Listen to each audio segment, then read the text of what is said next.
It's like they don't even pay attention to what they said a few days beforehand. Dave McGinn from the Globe and Mail.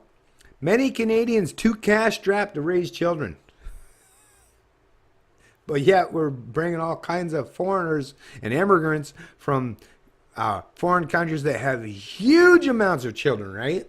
I wonder what that kind of effect that will have on the demographics of this particular country, or the psychology, or the philosophy, or anything that has to do like the promotion of, let's say, religion, or the once again the religion of statism, the underlying fundamentals of what democracy even means. Wonder what that would mean when you have constant reports where the existing population of this country, they're not having kids because it's too financially improbable to do so, right? Which, I mean, once again, how bad is that, right? That your kids can't even afford to have children of their own. Like, what kind of fucking environment have you created for them economically when they can't even afford to have children? And that's all these ridiculous housing prices that the boomers, I mean, like I said, the boomers have fucked up, not all, but the cohort of boomers that seek central planning, and they're the control freaks and sociopaths among us. They have fucked things up so bad for everyone else in this country that everyone now is just, like I said, there's a few grains left that they've dropped, right? While they were, let's say these fuckers were eating a bunch of jelly-filled donuts, there's a couple little crumbs that they've dropped on the ground, and the rest of Canadians are just scrambling to fight each other over what's left. That's how fucked things are. But yet the government fucks are saying, hey, fuck these guys. Hey, let's bring in some people from foreign countries. Yeah, we don't care too much about these bunch. What you got over there? What you got? Something different? Come on over here. Maybe we like you better. I don't fucking know. Hey, you got any money? Oh, if not, okay, well, yeah, we could help our own existing kids, those that live in our country, our kids and our grandkids, but nah, we're fighting with them. That we argue with them all the time. They don't accept my particular form of authoritarianism. So, hey, let's get some strangers to come in here. Don't worry, I'll be nice to you, though. I'll pretend to be nice to you. Once you get to realize who I am, you'll find out that, yeah, oh yeah, shit, I'm a full-on authoritarian. But, hey, by that time, it'll be too late, right? The kids already know this. My grandkids already know this. So, yeah, fuck them. But let's get some new people in here. Let's get some fresh blood in here. They don't know what I'm all about, right? Jesus Christ. Mike Neerdorf and his wife Melissa always hoped to have two children, spaced 2 years apart. I have a younger brother who's 2 years apart, and that seemed to work fairly well, he says. The Surrey, BC couple had their first child, a daughter named Chloe, in the winter of 2015. That joy was followed nearly a year later by some sobering number crunching. As we were coming up on Chloe's first birthday, we looked at what we were spending on everything that was not discretionary, and I realized, I don't think we can double this and still make a reasonable life for ourselves here, Newdoff says. He and his wife don't know when they'll be able to have a second child, if ever. First comes love, then comes baby, then comes the crushing financial realities of raising children in Canada. And that's assuming you can even afford to have one child. Okay, so once again, even this bullshit here, let me tell you. I mean, like I said, anyone that wants to challenge anything I say, I use my real name, right? I mean, I'm an open book for the most part. So go ahead and look through my history and you'll find out I come from a very poor family. Some intellectuals, I'll admit that. Some very smart people, yes, I'll admit that too. But we were predominantly poor for the most part. And especially my parents. I mean, my goodness. I mean, poverty. I mean, poverty-stricken, like most people don't realize. I mean, not even having indoor plumbing and stuff. Like, just pure fucking poverty.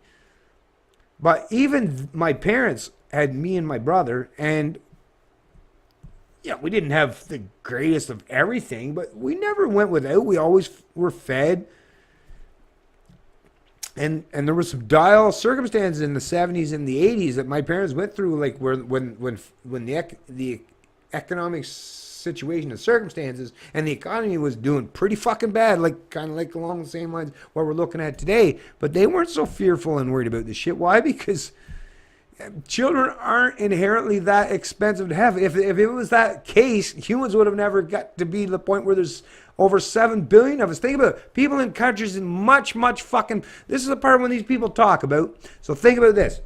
If you look to countries outside of Canada that are in the worst... The third world countries, they have much higher populations, right? And it may very well be that's because they're fearful that some of their children might not make it. But look at it. Most of them do, right? Which is why the population explodes in these countries.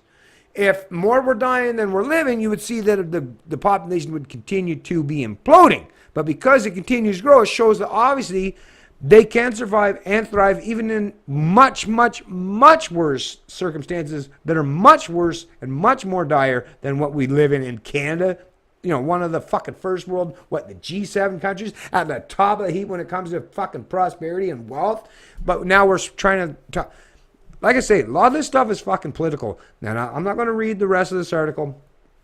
I'll put a link to it in the description of this video. But any pretense when you read this, there's politics involved, folks. Okay, because no, if you're especially if you're Anglo-Saxon or have ancestry from Old World Europe, Western Europe, even Eastern Europe. If you think for 1 minute that things are just so dire that you can't have children in this fucking country, well, you're just showing that you're easily beat down and are willing to conform to what your political masters have told you. I'm sorry that you are that fucking obedient, that conformist, that you're unwilling to even assume and take on the responsibility of being people that propagate your own family line in the species for the fear that you won't be able to manage that somehow in the future, without government helping you and stuff. My God, does this not show how fucking far some people have fallen from even the pretense of what it means to be a human? What it means to be strong and survive in the world? I mean, if we put these people in charge of things, like, think about it, we'd all be done in real short order. I mean, the whole human species would cease to exist if these people were in charge, right? So fucking, but this is what the media keeps talking about, and I don't know what their political, I don't know what the underlying fucking messaging or the narrative they're trying to get to. I've stopped trying to guess some of these assholes. I could find it out probably quickly enough if I delve into it. But like I say, we got to start pushing back and counteracting the bullshit. If you're a millennial, stop. I tell this to my own children because I've even heard them try to say that stuff to me because they're hearing it out in the world themselves, right? But, of course, because they have me and my wife to prove them that no, because we come from much worse, much more dire circumstances than they've ever grown up today. And we had kids, and look, you guys are the ones. My kids see, so it works out okay, right? You'll be just fine. Stop letting these central planners, these control freaks, and these manipulators tell you that you can't have children in a first world country like Canada without it being so overwhelming. I mean, if that's the case, get the 800-pound gorilla government off your fucking back, and you'll find out it's actually quite easy. Not that difficult at all. It's been done for it's been done since human existence, long before governments ever came to exist. That's just the truth. That's just reality, folks. You can deny it, but it's not going anywhere. Skinny Libertarian. I love liberty.